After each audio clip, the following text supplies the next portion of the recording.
Okay, hold on, let me mute my music or I'll get a copyright strike against me from Sticks. Okay, so I got a 10-pound prime beef brisket. I trimmed it. Trimmed it down to about 1/4 of an inch on the top. Yeah, I scarred it in a couple places. I'm a rookie, forgive me for that.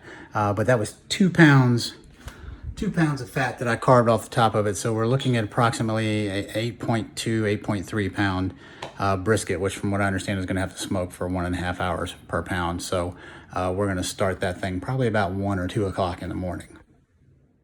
Okay, so here's our prime brisket I got from Costco. You can see it was about 10 pounds, 10.6, I wanna say, something like that. But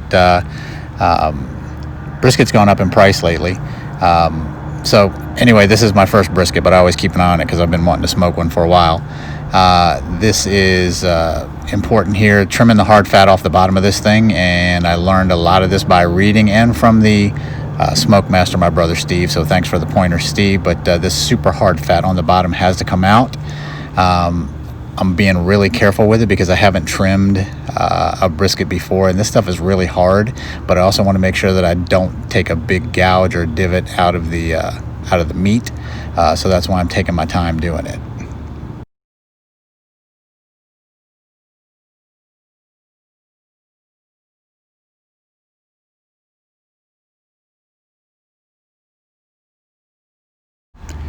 Okay, now those of you who are handy with a knife and know your way around the kitchen, I don't want to catch any hate for cutting towards myself.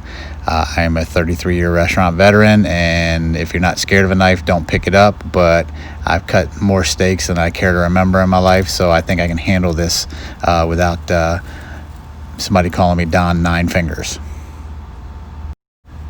Okay, so I'm going to speed up this process here. I really could probably just skip to the end, but I want you all to see exactly how much fat I need to take out of this one side. And I'm really kind of taking it easy and going slow about it because I really just don't want to take a big divot of meat out of this thing. Yeah, here's about where I find that nice little piece, and I just pulled off the end there. And now we flip it over to the top, and we're going to leave about 1/4 of an inch of fat on that fat cap. That's it. So I'm trimming the top section of this now, the fat cap. I will tell you it's a lot easier. It's a lot softer than that bottom section that had that big long hard line of fat in it. It does make it a little easier to pull back and help you. Right there, I took a huge divot out of this thing, and I'm so mad at myself because I started to hurry up.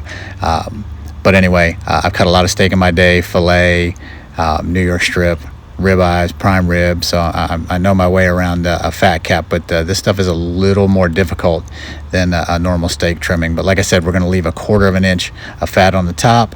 We'll just go ahead and skip to the end. There we go. Now we're about ready to rub this bad boy down. And yeah, you can see my buddy Evie there just hoping that a scrap hits the floor. So what we're going to do is very simple. We're going to take this, we're going to cover it with mustard. Yeah, I said mustard. Some people use Worcestershire sauce, but that is just to get the rub to stick to the outside of it. And our rub is going to be very simple, I promise you. Okay, so I won't bore you. I'll speed this up a little bit, flip it over, rub the other side. And like I said, the yellow mustard is really just to get the rub to stick to the outside. I actually used this on my last video for the ribs that I smoked, which I will link in the upper left hand corner. You can see it toward the end of this video. But the rub is super simple. Kosher salt, fresh ground black pepper. That's it, and just in liberal amounts. Okay, so there you can see the kosher salt, fresh ground black pepper, and you want to put a lot of it on there because you want it to get a crust once it starts to smoke. Also, I did this, I trimmed it and I rubbed it the night before. So I'm just going to wrap it here in some plastic. I'm going to put it in the fridge, and we're going to wait till about 3 in the morning to get this in the smoker. Brisket's on. See you in 3 hours.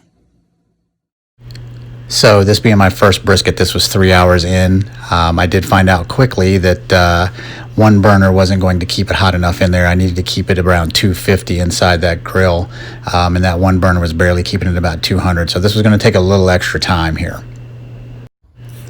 So we got that temperature up, and now we're another 2 hours in, and we're going to start. So we're 5 hours total. We're going to start spritzing this thing with a 50-50 mixture of apple cider vinegar and water, and we are just going to spray the living crap out of this thing just to keep it moist. And we're going to do it once every 45 minutes for the next 3 hours. So here we go. After another 2 hours, it's starting to look really good. It's got that bark on the outside that everybody talks about. It's starting to get dark and smelling great. Okay, so feeling really good about the temperature being about 200 internal temperature. Depending on who you ask, they tell you what to wrap it in, but I chose aluminum foil. We're going to wrap it up real tight. Some people would tell you to put a little beef broth in there, a little juice from the drip tray underneath it. I was thinking this was going to create enough juice on its own. So I put it back in for another 2 hours, and this is it coming out. And you can see it created a lot of juice in there. Nice dark. It's got that jiggle to it when you poke it. So there's our brisket all in 11 hours. We did start out with a 10-pound brisket. I trimmed 2 pounds of fat off of it. So there you can see I marked it so I knew how to cut against the grain as well. You definitely want to do that before you start cooking it. If you do not cut your brisket against the grain, you're going to have the toughest piece of meat you've ever tried to eat. So here comes our first cut out of my very first smoked brisket ever, and smoked on the gas grill. And you'll see it has a little bit of a smoke ring to it. Super juicy coming out of this aluminum foil. I did smoke my brisket fat side down. There's the pull test. It came apart really easy. You can see my dogs running around trying to get a scrap if it hits the floor.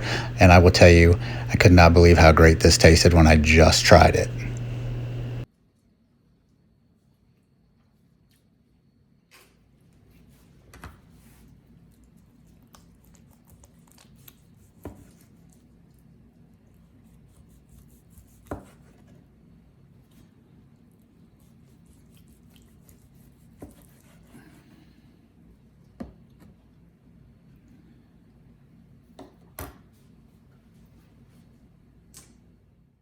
So I'll tell you, quite an undertaking smoking a brisket on a gas grill. It is a bit of a time investment.